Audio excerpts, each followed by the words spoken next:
Hey guys, welcome back to my channel. In today's video, I've got some really fun, budget-friendly spring DIYs to share with you. We're using some dollar store items. We've got clearance Dollar General pieces for our bases, although you could just find similar items at the Dollar Tree. And then we have some Dollar Tree items kind of as the embellishments, but I love how these came out. I hope that you do too. Let's get started. For our first DIY, this item I found at the Dollar General. It was only a quarter. They had all of their Christmas stuff for only 25 cents. After Christmas clearance is excellent at Dollar General. Actually, after season, any holiday season stuff is excellent. So I'm going to do a little DIY with this. I have some faux leather from the Dollar Tree. This is in the color white, as you can see. And I'm pretty sure I saw this idea by Crafts by Caitlin, where she did some rub-on transfers on leather, and I thought that was a great idea. So I'm just tracing out a piece to cover the front. I was going to paint it, but it's like raised and stuff. The galvanized metal is raised. So I was like, you know what, I'm just gonna cover it. This was like a perfect solution. And we're going to trim this down to size. I wanted to get it like exact because I didn't want to see any of the metal coming out on the sides or anything. But we're gonna just trim this down. And then I was so excited to find these beautiful rub-on transfers from Dollar Tree. I have not found new ones in a long time. And they only had one pack of these, but I did pick them up. And we're gonna use this whole sheet in today's video, but not in this DIY. I ended up getting 3 DIYs out of this sheet. And so I'm just cutting out what I want to put on here. And then I'm gonna cut out some of the smaller pieces. You're gonna see, we're just gonna fill it in. And I could have just done it straight like from the sheet, but I wanted to be able to use the whole thing and use pieces of it on other DIYs. So I didn't want like half of the flowers to be cut off on this piece, if that makes sense. So I'm using a little scraper tool to rub on this. I had a little trouble with it this time, and I don't know if it's because of the tool I used or because it was the faux leather, because they transferred much easier on my other DIYs, but it did all transfer just fine. A popsicle stick actually is what I switched to for the other ones, and it worked better, so that is what I would recommend. But we're just going to do this until we fill it all in. Now, another step that I forgot on this one, which may have been part of my problem in the future, you're going to see, is that when you transfer the rub-on transfers, you're supposed to take the top clear sheet and rub it across the top of the transfer to kind of seal it in. And I did not do that on this first DIY, so make sure you do that.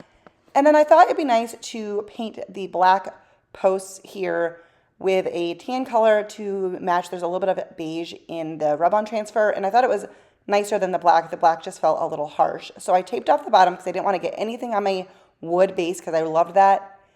And I'm just going and painting all of the black. I didn't do the big solid black rectangle there that you see, and I'll show you in the end what I ended up doing. But I made sure to get all of the sides. I wanted to make sure it looked good, you know, from the back as well. And it took a couple coats, but the paint dried really quickly because it was a thin coat and it was on metal, and it just painted really, my goodness, it dried really quickly. So I did a couple coats, and then I have this blessed leather word. I can't remember if this was from Dollar Tree or Hobby Lobby. I think it was Hobby Lobby in their fall stuff. I don't feel like blessed is just a fall word. So this tan was a perfect complement because it was similar to the color in the transfers. And I wanted it to just stand out a little bit. So I'm taking just a little bit of brown acrylic paint on a paintbrush, and I'm just kind of outlining it. And it wiped off really easily on the leather if I got it where it didn't need to be, the faux leather, pardon me. But I just used a little damp Q-tip to wipe that off. I could have used anything, but the damp Q-tip was small. So now we're going back here. I was letting the paint dry, so I'm just showing it to you in the order that I did it. And I just thought this was a really, really pretty complement to the flower transfer. And I'm using this glue. It's like a tacky glue, a crafter's glue. The glue is very thick. It always just clogs up the nozzle at the top, so I never use that. I always just apply with a paintbrush, and it's getting low, so I just dipped a popsicle stick in to get some out, and I'm painting it on with a little paintbrush. I wanted to do that as well because then you can spread it out so it doesn't ooze as much out of the sides, if that is making sense. But I did move quickly. I mean, this was sped up, but I moved quickly because I didn't want it to start drying on me. And we're just going to place that down and let that dry. And then I've just put a little bottle underneath that so that this could lay more flat. And I'm taking more of this glue, and I am just gonna smear that across this sign, once again, moving pretty quickly, making sure I get plenty of glue on the edges, and then we're gonna go ahead and glue on our leather piece. Now, in this process, I got some glue on my hands. I tried to wipe them off really quick there with a baby wipe, but I think my hands might have been a little bit tacky. And as well, because I did not, like I said, it's called burnishing, I think, when you take the top clear sheet of the rub-on transfers and kind of seal in the transfer. There's a couple pieces of this transfer that kind of came off. You may or may not notice it. Like, you probably wouldn't notice it at first glance, but I think with me rubbing it, anyways, you can see a little bit in that pink flower at the top right. But all in all, I absolutely love how this came out, and I think these colors are really, really pretty for spring. For our next one, I have this little mini tobacco basket. This was from the Dollar General after Christmas clearance. Yes, I know it's just brown. It's not Christmassy, but it was from there. Christmas clearance for 25 cents. This home word, I don't know where I got it from, but I know I've seen this one or something similar at the Dollar Tree.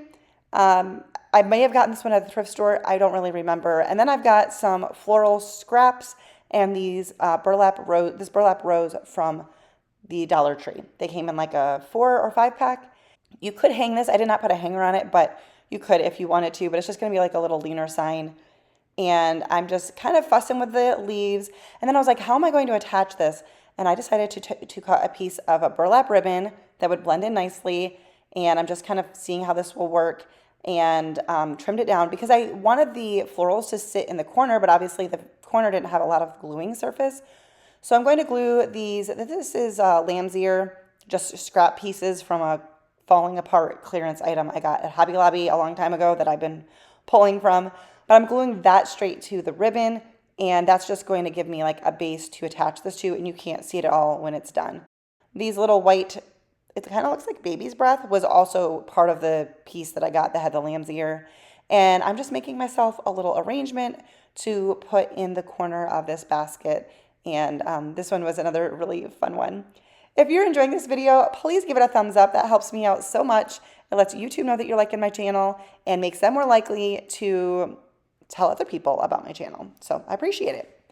So I added the little burlap rose to the center, and then any of the touch points in the basket, I put a little hot glue and put that ribbon down. And then we're going to do the same thing for the home sign, just a couple of the touch points. And honestly, I didn't put that much glue that if I wanted to take this apart and redo it, I could heat it up with my heat gun, or you could use a hairdryer. The glue will soften and I could probably redo it. But I love how this little piece came out. You can see I decided it needed another leaf, so I was just kind of fussing with that to add that in. You know, you just kind of have to go until it looks right to you. But I thought this came out really cute. Let me know what you think down below. For our next DIY, this little bucket was from the Dollar General. The regular price on it was $1, and I know I paid less than that. I don't remember if it was 50% off or more, but I will always grab those things when I can. So it's kind of cute as is, but I wanted it to go with everything else. I'm kind of making everything kind of go together because I'm going to probably put them in my house in the same spot. So I'm painting it with some Waverly chalk paint in white. I found 2 bottles that were just about empty in my craft stash. And so I put them in another container and watered it down a little bit because it was kind of thick. This is a little too watered down, so it was a little bit messy, but in the end it worked. Just try not to waste any paint, you know? I didn't realize I still had those because I bought a new one, which apparently is what I just keep doing. So I'm using my heat gun to dry it in between coats because I did a couple of coats. I did the top, the bottom, the rim, the inside, everything. And then I'm going to go in, this is the same beige color I used on the first DIY, and I'm going to paint with a small paintbrush the top rim and the bottom rim. I just thought that was a nice complementing color, and once again, kind of coordinates with the others that we're going to be doing. So the key here is to use a small paintbrush. Get yourself a paintbrush set. Dollar Tree has some, but also Walmart or Hobby Lobby. They're not expensive. For a few dollars, you can get a wide range of sizes, and it really makes all the difference in the world. For the top one, I did decide to put some painter's tape down. At the top, I just kind of was eyeballing it because I didn't want to go too far in. Not that it'll really be seen, but I did want it to look nice. And I did have to do a couple of coats of this. But once again, the paint dried really quickly, so it really was not a time-consuming task at all. This was done in really just a few minutes. So I just thought this little rim was a nice touch, a little detail, subtle, and not the typical that I always do with my colors, having in this beige was really nice. So taking off the tape, and that definitely helped me keep the rest of the vase, bucket, clean, whatever.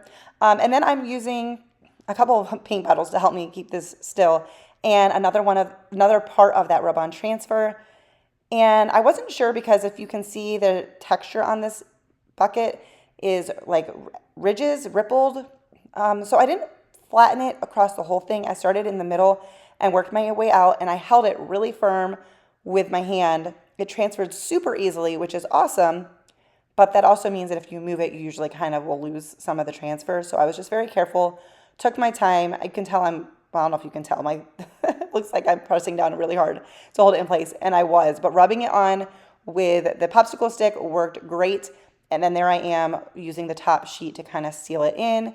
And then we're going to go ahead and Mod Podge this. I'm using a matte finish Mod Podge because that's the finish that I wanted. And I am going to do the inside and outside of this because I wanted to be able to put florals inside and not have the paint scrape out, just so that it wouldn't, it look nice longer. And so that's what I decided to do. And I was a good call because paint on metal sometimes scrapes off a little bit easier. So that's why I did that. And I just put some lamb's ear in this, and I thought this was really pretty, and it's going to be a great complement to that first sign that I already showed you.